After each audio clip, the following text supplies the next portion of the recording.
Hello and welcome to another tutorial from AKCP. Today we're going to be having a look at the motion detector sensor and the settings that can be found within that sensor. So here we are on our sensors page, and as you can see on port number 2 we have our motion detector, so we'll go ahead and click that. Okay, and this brings us to our first page of settings for the motion detector. First of all, you have the sensor name, in which you can actually change the name from motion detector port 2. You can change that to anything that you want, so motion detector in front office. Below that you have the status, which it will display when there is motion or no motion. Immediately below that you have the online and offline status of the sensor, and below that you have two boxes here where you can actually input the description of the status when that sensor is in normal mode and in critical mode. As I've made a change to the sensor name, I'm going to go ahead and click Save.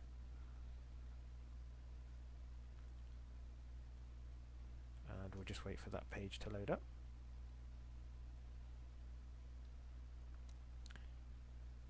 Okay, and that's done. So now you can see the sensor name has changed, and right below everything there we have our advanced mode button. So we'll go ahead and we'll click on the advanced mode button. Okay, and now we have some other options that are presented to us. The first option is enable the graph, and you can enable it to be on or off. And below that we have our sensor's URL. Now by typing in a website address here, you can actually link a website to that sensor, and that can actually be displayed in the mapping interface. For more information on that, you should check out the mapping tutorial also on YouTube and on the product CD. You can also open the link in a current window or new window. You can just you can specify which one you'd like that to open up in. And immediately below that we have our sensor status options. Now this is the continuous time for a sensor to be in a new status before it accepts the new status.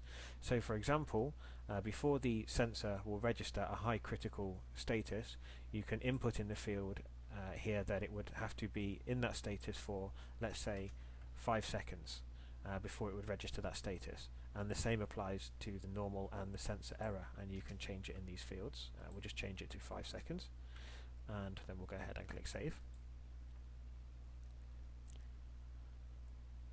And once again we'll just wait for our interface to load up here.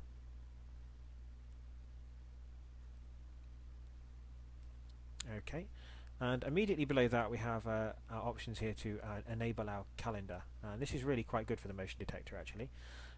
What you can do is we can turn our calendar on, and then what you can do here is you can specify the hours in the day and the days in the week and which you would like your motion detector to be active and not active.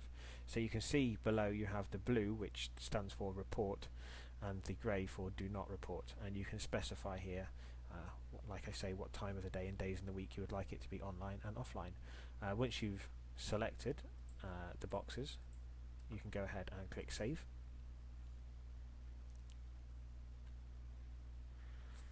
And there you go. That's all the settings for the motion detector.